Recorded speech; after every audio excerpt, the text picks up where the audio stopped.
The Seattle Seahawks cornerbacks remain virtually bulletproof so far in 2024.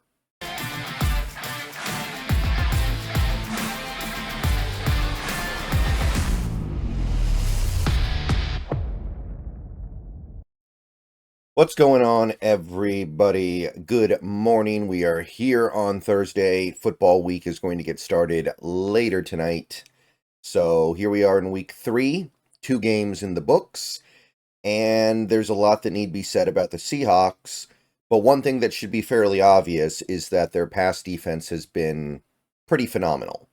We have played 2 games, and in those 2 games combined, we have not given up 300 passing yards. And that's before you take out the sack yardage. If you include sack yardage to take out of the total, it's, around like 270 or something like that. And yes, in the current NFL, passing yards are way down, but they're not down like that.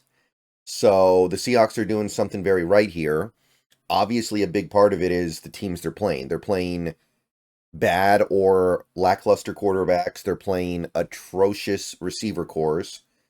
They're mixed on the offensive line, right? So it's not all just the talent that you're playing.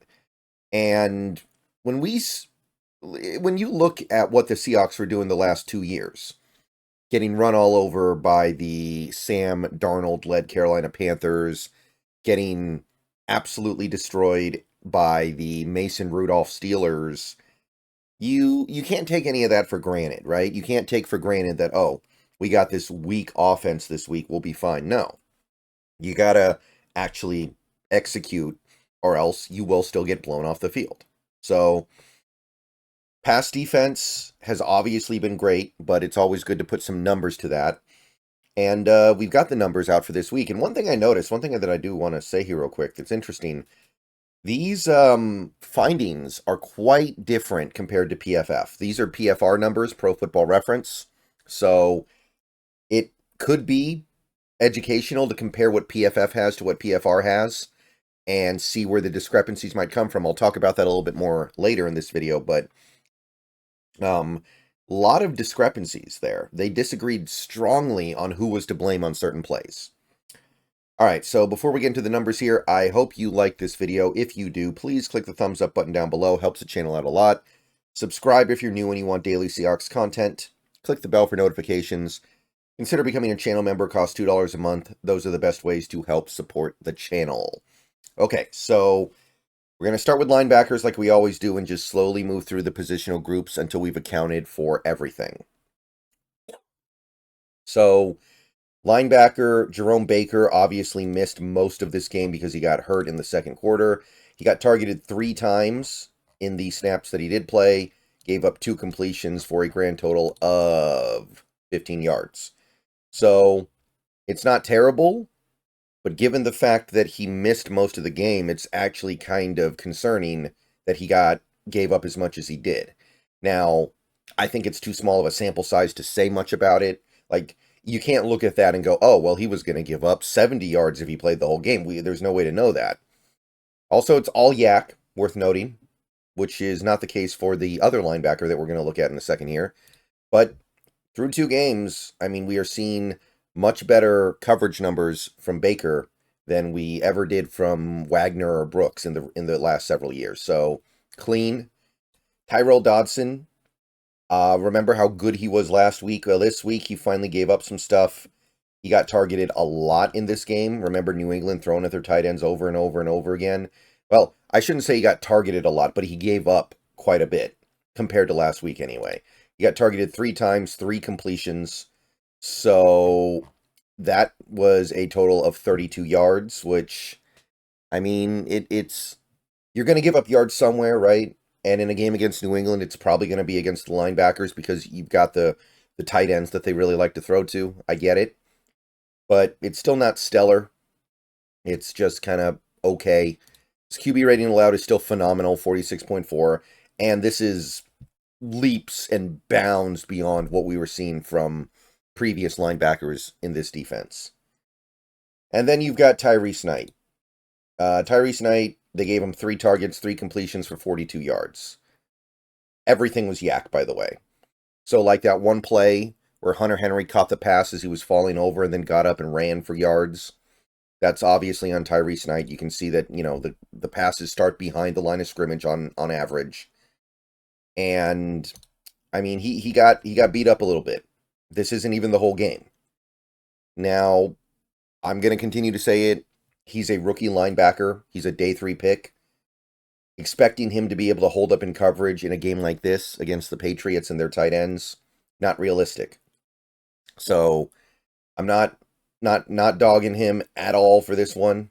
Obviously, you want to play better, but I thought he made many positive plays in that game outside of the context of coverage. So, Tyrese Knight, little bit of a baptism by fire, and overall, I'm not upset with the way he held up. But you can clearly see that after week 2, the linebackers gave up a lot more than they did in week 1, and collectively, it's still not bad.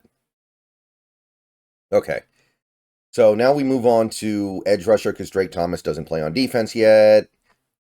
Edge rusher, nobody got targeted. Nothing here. So nothing to report on any of this. Still the same stuff we saw from last week. Nobody gave up anything. So we blow right to cornerback here. And look, New England doesn't even really try to throw the ball to their receivers because they know how bad they are. So don't get me wrong. This isn't the most meaningful thing in the world. But we are 2 games in.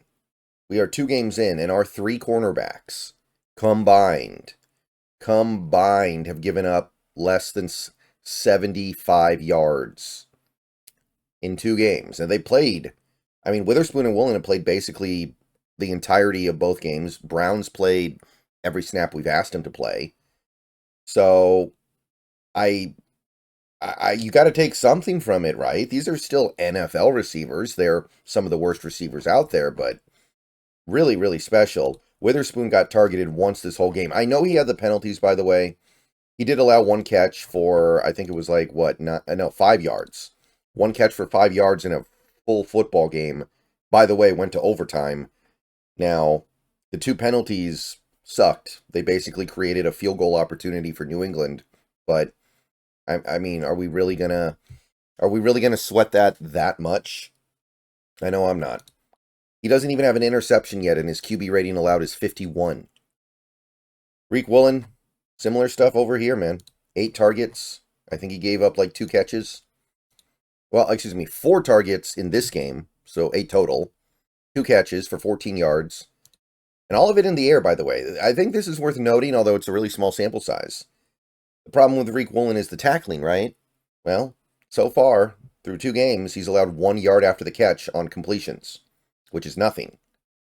And his QB rating allowed is still 0, by the way, because of the interception he had. So, phenomenal. Like they don't make him like this. It's really hard to put up numbers like this in the NFL. So, Trey Brown got targeted, I want to say twice in this game. Let me make sure that's true. Yes, twice. Did not allow any completions. And I know he didn't play that much in this game, but he played a good amount. And he did his thing. Didn't allow a single catch, according to PFR. So, all 3 corners are doing a phenomenal job right now. Trey Brown basically gave up the 1 good play against Denver that they had on offense. The 1 good passing play. And then he locked it up, man. He pretty much locked it up since then. So, the cornerbacks, you don't get much better than this. All right, so this is something I want to ask the viewers here. You guys are going to have to help me out here. I need your take here because there was a lot of debate after the New England game on who gave up the touchdown to Ja'Lynn Polk. Was it Julian Love or was it Kevon Wallace? You look at this. You can see that they gave it to Julian Love. They gave him the touchdown. PFF gave it to Kevon Wallace. There's a big difference there, by the way. Giving up a passing touchdown is going to completely change the nature of the numbers that you have. Let me know what you guys think in the comments. I really want to hear about this. Who gave up that touchdown? Was it Love or was it Wallace? Initially, I thought it was Love. And then everybody said it was Wallace. And then PFF said it was Wallace. So I was like, okay, there must be some part of that play that I didn't catch. Now PFR's thrown it to Love because he was in the vicinity, the closest defender when Ja'Lynn Polk caught it, but that doesn't necessarily mean it's his fault. So this one, let me guys know what you think. Put it in the comments. Hashtag it was Love or hashtag it was Wallace. Anyway, going with hashtag it was Love for the moment, and I can certainly be convinced the other way. Love got targeted four times in this game. I think it was 3 completions. Yes, 3 completions. And he did give up about 21 yards. So 4 targets, 21 yards from a safety, sure. I think realistically, Julian Love is just a player who's always going to give up a little bit on the generous side in terms of passing plays. For whatever reason, ever since he got here, defenses just like to target him over and over and over again. But now he's actually making some plays. He's so far this season, and it's a really small sample size, has made some plays to justify that. Last year, it took him until basically that Philly game to where he was actually justifying the amount he was getting targeted. So if he's going to continue to be a ball hawk, I think he made a pass breakup in this game as well. It's cool, but for whatever reason, when he's here, being here now, he's just getting targeted way more than he did in New York. 73.3 QB rating. That's with the touchdown. So if it wasn't for the touchdown, these numbers are even better. But let's have that discussion.